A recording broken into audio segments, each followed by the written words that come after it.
नमस्कार साथियों, स्वागत है आपका एग्री मिशन कोचिंग के ऑफिशियल यूट्यूब चैनल पर। तो दोस्तों, कृषि पर्यवेक्षक भर्ती 2021 में एक हॉर्टिकल्चर का क्वेश्चन था कि नर्सरी में पौध उगाने के लिए निम्नलिखित में से कौन सा उपयुक्त माध्यम हो सकता है। जैसे आपने थंबनेल में भी इस क्वेश्चन को देखा होगा। मृदा, ए ऑप्शन था मृदा, बी ऑप्शन था स्पैग्नम मॉस और सी ऑप्शन था पेलाइट और डी था उपरोक्त सभी। और इंग्लिश में एक बार आपको क्वेश्चन बता देता हूँ मैं। Which can be the growing media for raising the seedling in nursery. Option थे सोइल, स्पैग्नम मॉस और पैरालाइट, ऑल ऑफ दी अबव। तो इसमें ये पूछा गया कि नर्सरी में अपने जब नर्सरी तैयार करते हैं तो कौन से मीडिया को यूज कर सकते हैं। तो आपको इस चीज़ का मैं ऑथेंटिक सोर्स है वो आपको मैं दिखाता हूँ कि इसका आंसर बोर्ड क्या मानेगा। तो आपको मैं इस वीडियो के अंत में ये बताऊंगा कि इसका जो राइट आंसर है वो क्या होगा और बोर्ड इसका 100% आंसर क्या देगा।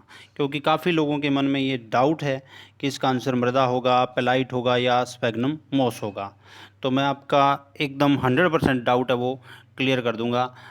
इस वीडियो के बाद में आपके मन में कोई भी बिल्कुल डाउट नहीं रहेगा और जिसका जो मैं आंसर बताऊंगा वो 100% वही आंसर माना जाएगा। तो चलिए बात करते हैं ऑथेंटिक सोर्स की। तो आईसीआर का जो भारतीय कृषि अनुसंधान परिषद या Indian council of agriculture research का जो ई कोर्स है उसके अंदर ये देखिए आप, होम है। होम में जाने के बाद में अपने पास कोर्सेज में जो एग्जिस्टिंग कोर्सेज है यूजी के जो कोर्सेज उसमें हॉर्टिकल्चर का जो फर्स्ट ईयर का सेकंड सेमेस्टर है उसके अंदर दिया गया है plant propagation and nursery management. उसमें आप देखिए कौन कौन से जो मीडिया है वो दिए गए हैं। तो यहाँ देखिए media for propagation of plants in nursery and nursery beds and mist chambers. तो इसमें आगे देखिए कौन कौन से हैं। पहला देखिए इसमें ये लिखा हुआ है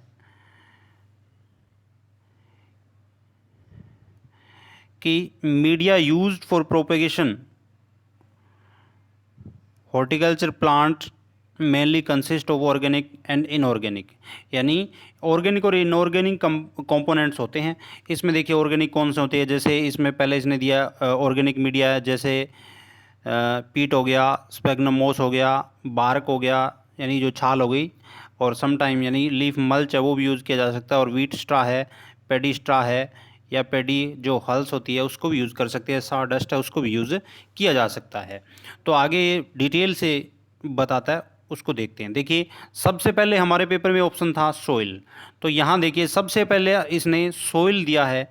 तो एक तो हमारे क्वेश्चन का आंसर यहीं से हो जाता है कि सोइल इंक्लूड होगा, यानी सोइल तो होगा। अब नेक्स्ट देखते हैं, सोइल के बाद में देखिए सैंड दिया हुआ है, ये भी एक मीडिया के रूप में काम आता है नर्सरी में, यानी इसको भी उपयोग किया जा सकता है, सैंड को भी। उसके बाद में नेक्स्ट है वर्मिकुलेट है, वर्मिकुलाइट का भी यूज़ किया जा सकता है। ये देखिए आपके सामने वर्मिकुलाइट भी आपको दिखाई दे रहा है। नेक्स्ट चलिए, सैंड और वर्मिकुलाइट अपने ऑप्शन में नहीं थे। इसके बाद में कंपोस्ट आता है, कंपोस्ट को भी यूज़ किया जा सकता है। ये देखिए कंपोस्ट का भी साफ साफ दिया गया, कंपोस्ट को भी यूज़ किया जा सकता है, उसकी ये डिटेल है, इसको आप आसानी से पढ़ सकते हो, आपको कोई भी डाउट नहीं होगा। नेक्स्ट ये देखिए, ये अपने ऑप्शन में था, यानी एक तो सोइल था और दूसरा अपने ऑप्शन में था पैरालाइट था। एक अपने ऑप्शन में था पैरालाइट था या पेलाइट था, जैसे भी है, यानी पैरालाइट लिखा हुआ था। अब पैरालाइट देखिए, पैरालाइट को यूज़ किया जा सकता है और सोइल को भी यूज़ कर किया जा सकता है। तो दो ऑप्शन हमारे यहाँ आ चुके हैं। और तीसरा हमारा स्पैग्नम मोस था, उसको देखिए चलते हैं देखते हैं। नेक्स्ट है पीट, पीट को भी यूज़ कर सकते हैं। पीट के बाद में आपका ये देखिए स्पैग्नम मोस, यानी स्पैग्नम मोस को भी क्या किया जा सकता है, मीडिया के रूप में यूज़ किया जा सकता है नर्सरी तैयार करने के लिए। इसके अलावा बहुत से और एग्जांपल हो सकते हैं इसके, इसी में दिए गए हैं। इसी के अलावा IBPS एसओ में भी कई बार ये क्वेश्चन कोकोपीट के बारे में भी पूछा गया है। तो ये देखिए नेक्स्ट साडस्ट है, वुड सेविंग और श्रेडिंग बार्क भी दिया है। इसके अलावा नेक्स्ट आपका कोकोपीट है, ये सबसे फेमस एग्जाम्पल है, स्पैग्नम मोस के बाद में कोकोपीट है जो कोकोपीट दिया गया है। उसके बाद में सोइल जो मिक्सेस है वो भी हो सकता है। इस प्रकार से देखिए आपका ऑथेंटिक जो हमारा इस क्वेश्चन का आंसर बनता है वो हमारा बनता है उपरोक्त सभी। आपको मैंने प्रूफ के साथ दिखा दिया कि इस क्वेश्चन का आंसर क्या माना जाएगा।